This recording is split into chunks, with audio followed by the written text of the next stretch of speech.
శ్రీమాత్రే నమః. అందరికీ నమస్కారం అండి. తులారాశి వారికి ఈ రాబోయే రోజులలో మీకు ఏం జరగబోతుందో తెలిస్తే మీరు నిజంగా ఆశ్చర్యపోతారు. మీ జీవితంలో ఒక సువర్ణ అధ్యాయం మొదలవబోతుంది. ముఖ్యంగా అదృష్టం అనేది మిమ్మల్ని వెతుక్కుంటూ వచ్చి డబ్బు పరంగా మీకు విపరీతంగా కలిసి వస్తుందని ఖచ్చితంగా చెప్పుకోవచ్చు. తులారాశి వారు నిజంగా అదృష్టవంతులైతేనే, భగవంతుని అనుగ్రహం మీపై ఉంటేనే ఈ మాటలు మీ చెవిన పడతాయి. అలాగే మీరు ఈ విషయాలను పూర్తిగా విన్నట్లయితే అసలు మీకు కలగబోయే ఆ అదృష్టం ఏంటి, అది ఏ రూపంలో రాబోతుంది అనే విషయం మీకు స్పష్టంగా చక్కగా అర్థమవుతుంది. ఈ జూలై నెలలో తులారాశి వారికి మంచి ఎంత ఉందో కొన్ని సమస్యలు కూడా పొంచి ఉన్నాయి. అంటే నరదృష్టి పరంగా కావచ్చు, లేదా మీరు నా వాళ్ళు నా ప్రాణం అని అనుకున్నట్లే వాళ్ళే మిమ్మల్ని ఇబ్బంది పెట్టి మీకు నష్టాలు కలిగించేటువంటి ప్రమాదం కూడా కొంచెం ఉంది. వాటి నుంచి ఎలా బయటపడాలో, ఎలాంటి చిన్న చిన్న పరిహారాలు చేసుకోవాలో కూడా నేను వివరిస్తాను. అలా చేయటం వలన మీరు ఆ సమస్య నుంచి చాలా సులభంగా ఈజీగా బయటపడి మీకు రాబోయే అదృష్టాన్ని సంపూర్ణంగా అందుకోగలుగుతారు. ఈ పూర్తి విశ్లేషణను ఇప్పుడు మనం తెలుసుకుందాం. కాబట్టి ఈ సమాచారాన్ని ఎక్కడా వదలకుండా చివరి వరకు శ్రద్ధగా వినండి. అప్పుడే మేము మీకు ఏం చెబుతున్నామో పూర్తిగా అర్థమవుతుంది. మీ ఇష్టదైవాన్ని తలుచుకుంటూ జై శ్రీరామ్ అని కామెంట్ చేయండి. శ్రీరాముని ఆశీస్సులు మీకు ఎల్లప్పుడూ ఉంటాయి. తులారాశి వారి విషయానికి వస్తే ఇది రాశి చక్రంలో 7వ రాశి. ఈ రాశికి అధిపతి సౌందర్యానికి, ప్రేమకు, సుఖానికి కారకుడైన శుక్ర భగవానుడు. ఈ శుక్రుని అనుగ్రహం ఒక వ్యక్తి మీద ఉండటం అనేది నిజంగా పూర్వజన్మ సుకృతం, ఎంతో అదృష్టమని చెప్పాలి. తులారాశి వారు, నేను నిజంగా చెప్తున్నాను, మీరు చాలా చాలా అదృష్టవంతులు. అయితే మీ అదృష్టాన్ని మీరే కొన్నిసార్లు గుర్తించలేకపోతారు. అందుకే ఈ మాటలను మీరు వీలైతే ఒంటరిగా ప్రశాంతమైన వాతావరణంలో కూర్చొని వినండి. ఎందుకంటే ఇందులో మీ గురించి ఉన్నటువంటి ఎంతో ఆసక్తికరమైన విషయాలు, అలాగే మీకు నష్టం కలిగించబోయే వారి నిజస్వరూపాల గురించి కూడా చర్చించుకోబోతున్నాం. ఈ విషయాలు పక్కన ఎవరైనా ఉన్నారో అనుకోండి, ముఖ్యంగా మీ మీద ఈ విషయం ఉన్నవారు వింటే వాళ్ళు మరింత తెలివిగా, మరింత జాగ్రత్తగా మిమ్మల్ని దెబ్బతీయడానికి, ఇబ్బంది పెట్టి బురుడి కొట్టించడానికి అవకాశం ఉంటుంది. అంతేకాదు ఇలాంటివి నమ్మకు, ఇవన్నీ ఉత్తమాటలు అని చెప్పి మీ మనసును మార్చి మీకు రాబోయే మంచిని మీరే దూరం చేసుకునేలా చేసే ప్రమాదం కూడా ఉంది. కాబట్టి జాగ్రత్తగా ఏకాంతంగా వినండి. తులారాశి వారు చిన్నప్పటి నుంచి చాలా కష్టాలను, అవమానాలను ఎదుర్కొన్నారు. వారి జీవితం పూలపాంపులా అస్సలు ఉండదు. కానీ వారిలో ఉన్న గొప్ప గుణం ఏంటంటే వాటిని చూసి కృంగిపోయి కూర్చోరు. ప్రతి కష్టాన్ని ఒక పాఠంగా, ప్రతి అవమానాన్ని ఒక మెట్టుగా మార్చుకొని ముందుకు సాగుతారు. వారిలో సహజంగానే సమస్యలను తర్కంతో, విశ్లేషణతో పరిష్కరించే గుణం ఉంటుంది. ఒక సమస్య వస్తే దాని మూలాల్లోకి వెళ్లి అది ఎందుకు వచ్చిందో అర్థం చేసుకొని దాన్ని పరిష్కరించడానికి ప్రయత్నిస్తారు. అందుకే ఎన్ని కష్టాలు వచ్చినా వారు వాటిని ధైర్యంగా ఎదుర్కొని నిలబడతారు. వారి విశ్లేషణాత్మక స్వభావం, సమస్యలను పరిష్కరించే అద్భుతమైన సామర్థ్యం వారిని ఎప్పటికప్పుడు ముందుకు నడిపిస్తూనే ఉంటాయి. తులారాశి వారి జీవిత ప్రయాణం ముఖ్యంగా బాల్యం నుంచే ఎన్నో సవాళ్లతో, ఒడిదుడుకులతో నిండి ఉంటుంది. అయితే ఇక్కడే వారి ప్రత్యేకత, వారి వ్యక్తిత్వం దాగి ఉంటుంది. వారు ఆ కష్టాలను కుంగిపోయి జీవితం మీద విరక్తి పెంచుకోకుండా వాటిని ఒక అనుభవంగా, ఒక పాఠంగా స్వీకరిస్తారు. ప్రతి కష్టాన్ని తమ వ్యక్తిత్వ వికాసానికి, మానసిక పరిపక్వతకు ఒక మెట్టుగా మార్చుకుంటారు.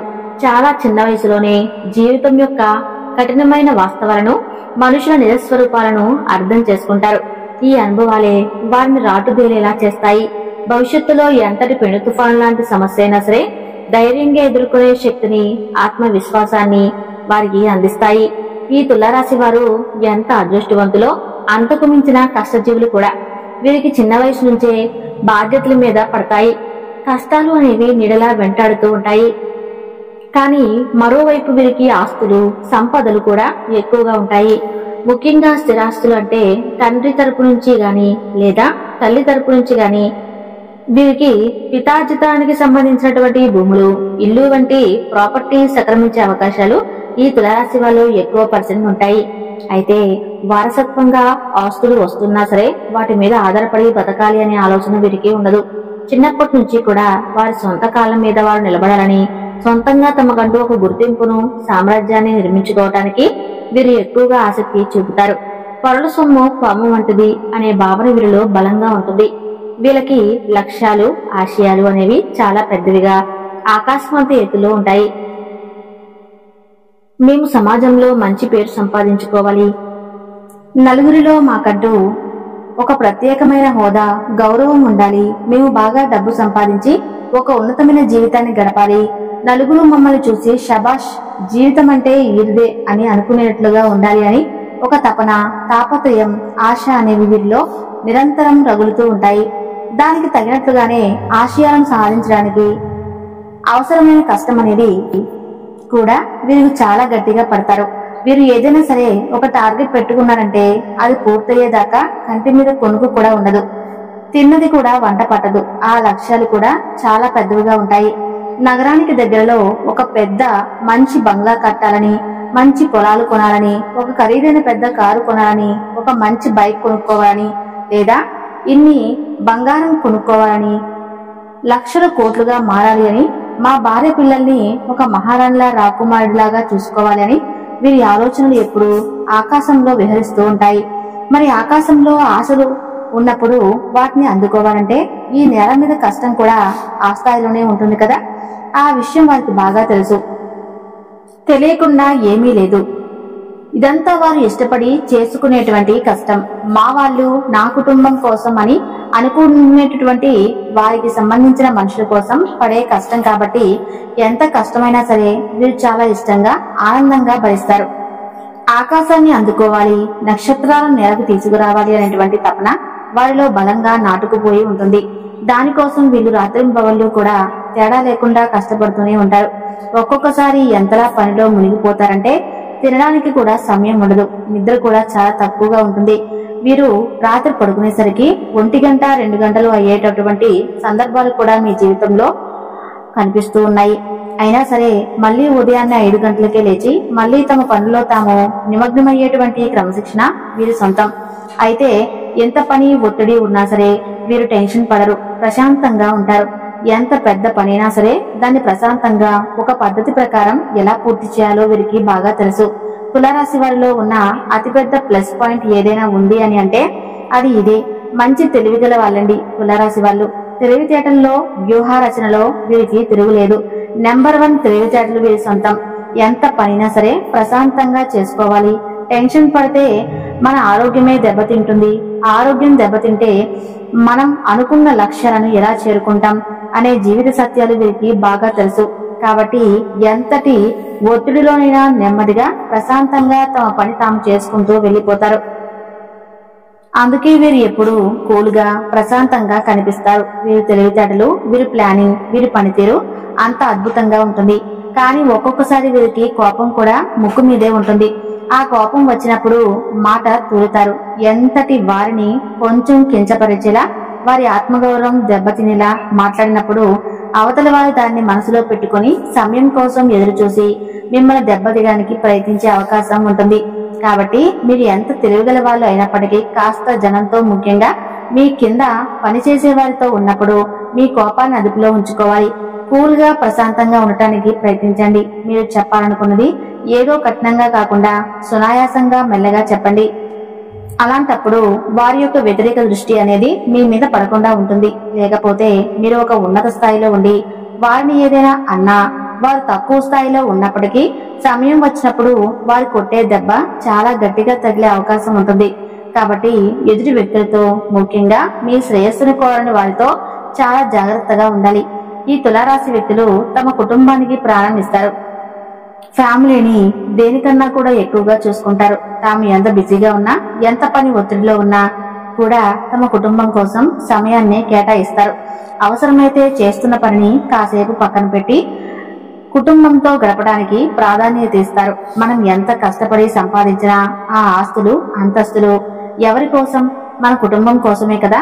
వారితోనే సంతోషంగా గడపనప్పుడు మనం ఈ జీవితానికి అర్థమేముంది అని ఆలోచిస్తారు. వీరి జీవితంలో దేనికి ఎంత విలువ ఇవ్వాలో వీరికి బాగా తెలుసు. అందుకే కుటుంబంతో సమయం గడపడానికి ఇష్టపడతారు. అలా సరదాగా ఎక్కడికైనా బయటకు తీసుకువెళ్లడం, వారితో ప్రేమగా మాట్లాడడం, చిన్న చిన్న విషయాలకే సంతోషపడిపోవటం, నవ్వుకోవటం, పిల్లలతో పిల్లల్లాగా మారిపోయి ఆడుకోవటం వంటివి చేస్తూ తమ కుటుంబ జీవితాన్ని ఎంతో ఆనందంగా ఉంచుకోవటానికి ప్రయత్నిస్తారు.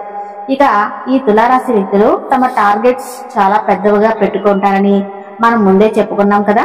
ఆ టార్గెట్స్ ని మీరు చేరుకోవటానికి మీ దగ్గర అద్భుతమైన ప్లానింగ్ కూడా ఉంటుంది. కాకపోతే ఒక్కోసారి మీ శక్తికి మించిన మరీ ఎక్కువగా అసాధ్యమైన లక్ష్యాలను పెట్టుకోవటం వలన వాటిని చేరుకోలేక మీరే ఇబ్బందులు పడే అవకాశం ఉంటుంది. దానివల్ల మీరంటే గిట్టిన వాళ్ళు మీ చుట్టూ ఉన్న జనం మిమ్మల్ని చూసి నవ్వుకునేటువంటి అవకాశాన్ని మీరే ఇచ్చిన వారు అవుతారు. కాబట్టి మీరేంటంటే మరి అత్యాశకులు పోకుండా వాస్తవానికి దగ్గరగా ఉండే లక్షణాలను నిర్దేశించుకోవాలి. ఉదాహరణకు ఒక ఇల్లు కట్టుకోవాలి అనుకున్నారు. ఈ ఏడాది అప్పు చేసి కట్టడం కన్నా వచ్చే సంవత్సరం వరకు ఆగి మీ సొంత డబ్బులతో ప్రశాంతంగా కట్టుకునే అవకాశం ఉంటుంది కదా. అలా చిన్న చిన్న మార్పులు మీ ప్రణాళికలో చేసుకోవటం వలన ఇక మీకు తిరుగు అనేది ఉండదు. ఎందుకంటే జనం మీరు ఎప్పుడు తప్పు చేస్తారా, ఎప్పుడు కింద పడద్దామా అని కాచుకొని కూర్చుంటారు.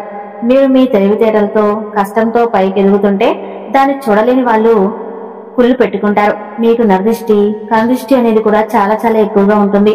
మీరు అందంగా ఉంటారని, ఆకర్షణీయంగా మాట్లాడతారని, బాగా సంపాదిస్తున్నారని, మంచి జీవితం గడుపుతున్నారని ఇలా ప్రతి చిన్న విషయానికి మీ మీద ఏడుస్తూ ఉంటారు. ఈ నరదృష్టి ప్రభావం వల్ల మీకు అప్పుడప్పుడు కొన్ని చిన్న చిన్న అనారోగ్య సమస్యలు, పనులలో ఆటంకాలు, ఇంట్లో చికాకులు వంటివి వస్తాయి. కాబట్టి మీరేంటంటే కాస్త జాగ్రత్తగా ఉంటూ ఇంట్లో అప్పుడప్పుడు దిష్టి తీయించుకుంటూ ఉండాలి.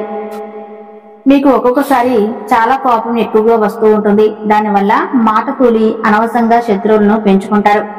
ఈ కోపాన్ని అదుపులో ఉంచుకోవడానికి మీరు ప్రతిరోజు ఉదయం స్నానం చేశాక 5 నిమిషాల పాటు ప్రశాంతంగా కూర్చొని మీ ఇష్టదైవాన్ని ధ్యానించండి. ముఖ్యంగా మీ రాజ్యాధిపతి శుక్రుడు కాబట్టి మీ ప్రతి శుక్రవారం రోజున మీరు లక్ష్మీదేవి ఫోటో ముందు ఒక చిన్న నెయ్యి దీపం వెలిగించి పాలు లేదా పాలతో తయారు చేసిన ఏదైనా తీపి నైవేద్యాన్ని అమ్మవారికి నివేదించండి. ఇలా చేయటం వల్ల మీలో ప్రశాంతత పెరిగి మనసు నిలకడగా ఉంటుంది. మీరు ఏ పని మొదలుపెట్టినా అది నిర్విఘ్నముగా సాగాలంటే ప్రతిరోజు ఇంటి నుండి బయటకు వెళ్లే ముందు వినాయకుడిని తలుచుకుని ఓం గం గణపతియే నమః అని 3 సార్లు మనసులో అనుకుని అప్పుడు బయలుదేరండి.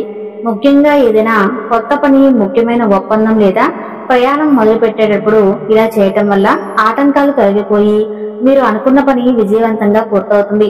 మీ అదృష్టాన్ని, ఐశ్వర్యాన్ని మరింత పెంచుకోవడానికి శుక్రవారం రోజున తెల్లని రంగు దుస్తులు ధరించడానికి ప్రయత్నించండి. అలాగే కొద్దిగా సువాసన వచ్చే అత్తరు లేదా పర్ఫ్యూమ్స్ వాడటం వల్ల శుక్రుని అనుగ్రహం మీకు లభించి పాజిటివ్ ఎనర్జీ మీ వైపు ఆకర్షింపబడుతుంది. వీలైతే శుక్రవారం రోజున ఏదైనా గుడి దగ్గర ఉన్న ఆవుకి ఒక అరటిపండు లేదా కొద్దిగా బెల్లం తినిపించడం వల్ల సకల శుభాలు కలుగుతాయి. మీకు ఉండేటటువంటి పెద్ద పెద్ద లక్ష్యాలు, ఆశయాలు నెరవేరాలంటే మీకు మానసిక బలం, ఆత్మవిశ్వాసం చాలా అవసరం. దానికోసం మేము ఇంతకు ముందు చెప్పినట్లుగా ప్రతిరోజు ఆత్మవిశ్వాసాన్ని పెంచుకోండి. సూర్య భగవాన్ని ఆరాధన మీకు వృత్తిలో తిరుగులేని శక్తిని, గౌరవాన్ని, నాయకత్వ లక్షణాలను అందిస్తుంది. ఇది మీలో ఉన్న భయాలను, సందేహాలను తొలగించి ధైర్యంగా ముందుకు వెళ్లే శక్తిని ఇస్తుంది. చివరిగా ఒక చాలా సులువైన పరిహారం. మీ ఇంటి దగ్గర ఉండే చీమలకు కొద్దిగా పంచదార లేదా పిండి వేయండి. అలాగే పక్షులకు కొన్ని గింజలను నీళ్లు పెట్టండి. ఈ జీవకారుణ్య చర్యల వల్ల మీకు తెలియకుండానే మీ పాపకర్మలు తొలగిపోయి పుణ్యం పెరిగి గ్రహాల యొక్క అనుకూలత మీకు లభిస్తుంది. ఈ చిన్న చిన్న పరిహారాలను నమ్మకంతో ఆచరించి మీకు రాబోయే మంచిని సంపూర్ణంగా స్వీకరించండి. మీకు అంతా మంచి జరగాలని మనస్ఫూర్తిగా కోరుకుంటున్నాను. ఇక తులారాశి వారి గురించి తెలుసుకున్నారు కదా. ఈ వీడియో కనుక నచ్చినట్లయితే తప్పకుండా లైక్ చేసి జై శ్రీరామ్ అని కామెంట్ చేయండి. మరిన్ని వీడియోస్ కోసం మా ఛానల్ ను లైక్ చేసి సబ్స్క్రైబ్ చేసుకుని మమ్మల్ని సపోర్ట్ చేయండి. ధన్యవాదాలు.